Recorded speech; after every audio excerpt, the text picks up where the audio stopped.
ayah mengusir gadis tunawisma yang mengemis. Kemudian dia melihatnya di makam istrinya. David Selby gugup dan gelisah. Dia kembali ke Boston setelah absen selama 15 tahun. Dan dia akan melakukan sesuatu yang dia bersumpah tidak akan pernah dia lakukan, menjangkau istrinya. Toko bunga yang dia datangi memang dikenal sebagai salah satu yang terbaik di kota. Dan dia tahu dia akan menemukan apa yang dia butuhkan, tulip merah. Dia baru saja melangkah ke dalam pintu toko bunga ketika dia didatangi oleh seorang pengemis. Gadis itu tampak murung dan compang-camping. Dia kurus, dengan kaki kurus dan di bawah roknya yang terlalu pendek, lututnya yang memar terlihat. "Permisi tuan," ucapnya. "Bisakah Anda menyisihkan sedikit uang kembalian?" David mengerutkan kening dan bertanya dengan agresif, "Untuk apa uang itu? Makanan? Atau apakah kamu akan menghabiskannya untuk minuman atau obat-obatan?" Gadis itu merona dan berkata dengan bermartabat, "Bukan itu tuan, saya ingin membeli bunga." "Bunga?" David berteriak marah. "Apa yang dilakukan seorang pengemis dengan bunga?" "Saya beritahu Anda pergi dan bekerja daripada meminta uang kepada orang-orang baik untuk membeli bunga." Gadis itu memalingkan wajahnya, tetapi sebelum memalingkan, David melihat bahwa dia menangis. Dia merasa sedikit malu pada dirinya sendiri. Ada satu orang yang tidak akan pernah menyetujui sikapnya, Claire. Dan David sangat menginginkan persetujuan Claire. Dia memasukkan tangannya ke sakunya untuk memberi gadis itu $1, tetapi gadis itu telah pergi. Dia mendapatkan sendiri karangan bunga tulip merah yang paling indah, favorit Claire. Claire cinta dalam hidupnya, istrinya yang tidak pernah dilihatnya selama 15 tahun. David telah mencintai Claire sejak dia melihatnya menari di konser. Tangannya terangkat ke udara, rambut panjangnya berputar-putar di sekelilingnya seperti jubah sutra. Dia berjalan ke arahnya dan mereka telah saling menatap mata dan mereka tahu dia dan Claire menikah 3 minggu kemudian. Tapi dia baru menyampaikan kabar itu kepada orang tuanya ketika dia kembali untuk Thanksgiving tanpa Claire. Dia mengatakannya saat makan malam, "Bu, ayah, aku sudah menikah." Rahang ayahnya terenganga dan ibunya menumpahkan anggur ke atas tinen putih dan taplak meja pusaka Brenda. "Apa?" Dia terkesiap. "Menikah? Dengan siapa?" David tersenyum gugup. "Namanya Claire Farrow. Maksudku dulu, dia Claire Selby sekarang. Dia cantik, lucu dan pintar. Dia mahasiswa hukum." "Siapa keluarganya?" tanya ibu David. "Mereka berasal dari mana?" "Nah, dia yatim piatu, Bu," David menjelaskan. "Dia dibesarkan oleh biarawati di panti asuhan." "Seorang anak yatim?"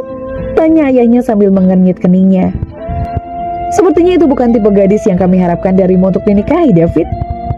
"Ayah, Bu, aku mencintainya," David menangis. "Aku tidak akan menikahi keluarganya siapapun mereka." Orang tua David sangat marah. Mereka menuntut agar dia segera kembali ke Boston dan menjemput gadis itu agar mereka bisa melihatnya. "Aku tidak ingin kamu memperlakukannya dengan buruk, Bu," David menangis. "Dia istriku." Malam itu David menelpon Claire dan mengatakan bahwa orang tuanya ingin bertemu dengannya. "Oh," kata Claire pelan, "aku tahu dari suaramu bahwa segala sesuatunya tidak berjalan dengan baik." "Kau tahu seperti apa mereka," kata David malu. "Tapi aku tahu ketika mereka bertemu denganmu, mereka akan mencintaimu." Terjadi keheningan yang lama. Lalu Claire berkata dengan suara malu-malu, "Kuharap mereka akan mencintai cucu mereka." "Aku yakin," David mulai berkata. Lalu itu mengenainya. "Sayang, kamu hamil." "Maafkan aku, David," kata Claire. "Aku sangat berhati-hati dan aku tahu ini bukan waktu yang tepat." Tapi air mata David mengalir di wajahnya. "Oh sayang, aku sangat senang. Aku mencintaimu, Claire." Keesokan paginya David masuk ke mobilnya lebih awal dan memulai perjalanan 3 jam ke Boston untuk menjemput Claire. Dia ingin memberitahu orang tuanya tentang bayi itu, tetapi dia memutuskan untuk menunggu sampai Claire ada di sana. Sayangnya dia tidak pernah berhasil sampai ke Boston. Sebuah kendaraan roda 18 berputar di luar kendali dan membuat mobil David terperosok ke jurang. Itu akan menjadi 2 tahun yang paling panjang sebelum dia bangun. Dia melihat ibunya duduk di samping tempat tidurnya, tampak sangat kurus dan khawatir. "Hei Bu," dia serak. "Bu, apa yang terjadi?" Ibunya menjelaskan bahwa dia mengalami kecelakaan yang mengerikan dan mereka hampir putus asa akan hidupnya. Claire? David terkesiap mencoba untuk duduk. Bagaimana dengan Claire? Ibunya terlihat sangat sedih. Maafkan aku, David, katanya. Ketika kami memberitahu dia bahwa kamu koma dan mungkin tidak bangun, dia pergi begitu saja. Tapi, kepala David berputar. Tapi bagaimana dengan bayinya? Oh sayangku, kata ibu David, tidak ada bayi. Itu hanya cara untuk menjebakmu.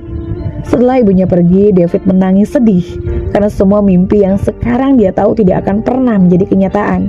Claire pembohong, dia tidak pernah mencintainya, tidak ada bayi. Butuh waktu lama bagi David untuk menerima semua itu, dan dia tidak pernah jatuh cinta lagi. 13 tahun kemudian, David yang berdiri di samping ranjang rumah sakit sambil memegang tangan ibunya yang lemah di tangannya. David, bisiknya, aku harus memberitahumu sesuatu. Istirahatlah Bu, kata David lembut. Kamu bisa memberitahuku nanti. Tidak akan ada nanti, kata ibu David. Aku tahu itu dan begitu juga kamu. Aku berbohong. Aku berbohong padamu dan aku berbohong padanya. David mengerutkan kening dan bertanya, apa yang kamu katakan, Bu? Aku bilang pada Claire bahwa kamu sudah meninggal. Ibunya mengaku. Sudah aku bilang dia sudah pergi. Aku tidak tahu tentang bayi itu. David tercengang. Ibu berbohong. Bagaimana ibu bisa? David hendak berteriak, lalu menunduk menatap wajah ibunya yang sekarat. Bu, aku memaafkanmu. Aku akan menemukan Claire dan bayinya. Ini akan baik-baik saja. Setelah pemakaman ibunya, David membantu ayahnya melewati labirin legalitas. Lalu dia naik pesawat ke Boston. Dia akan mencari Claire dan anaknya dan dia tahu harus mulai dari mana. Bolehkah saya berbicara dengan Suster Francis? Tanya David di panti asuhan Lady of Mercy. Dia diarahkan ke seorang wanita berwajah manis yang sedang bermain dengan beberapa anak. Suster Francis? Tanya David. Aku mencari Claire Farrell. Aku suaminya. Suster Francis berdiri dan menatapnya. Kamu David? Tapi dia mengira kamu sudah meninggal, serunya. Claire sudah meninggal. Dia meninggal 5 tahun yang lalu. Dia dimakamkan di Evergreen Cemetery. Aku akan memberitahumu nomor plotnya jika kamu ingin memberi penghormatan. Meninggal? David berbisik. Bagaimana dengan bayinya? Gadis kecil Claire dimasukkan ke dalam panti asuhan, kata Suster Francis dengan getir. Kami mencoba mempertahankannya, tetapi mereka menempatkannya bersama sebuah keluarga. Kami kehilangan jejaknya. Seorang gadis, bisik David dan menatap bunga-bunga yang tergenggam di tangannya. Setidaknya aku punya bunga favoritnya. David meninggalkan panti asuhan dalam lingkung kesedihan dan naik taksi ke pemakaman Evergreen. Dia mulai mencari kuburan Claire dan menemukannya hampir 1 jam kemudian. Saat dia mendekat, dia melihat ada seseorang di sana. Itu adalah gadis di toko bunga. Dia berlutut di dekat kuburan, mencabuti rumput liar dan berbicara dengan lembut. Maafkan aku, Bu, katanya. Aku tidak bisa mendapatkan bunga tulip hari ini, tapi aku punya bunga aster. Gadis itu mengangkat segenggam kecil bunga aster liar di tangannya dan meletakkannya dengan hormat di atas batu nisan. Oh Bu, aku sangat merindukanmu. Kamu? Kata David. Dan gadis itu melompat. Kamu putri Claire? Ya, katanya. Kamu mengenal ibuku? David menatap matanya yang lebar seperti mata Claire dan merasakan air mata mulai mengalir di pipinya. Aku mengenalnya. Aku ayahmu.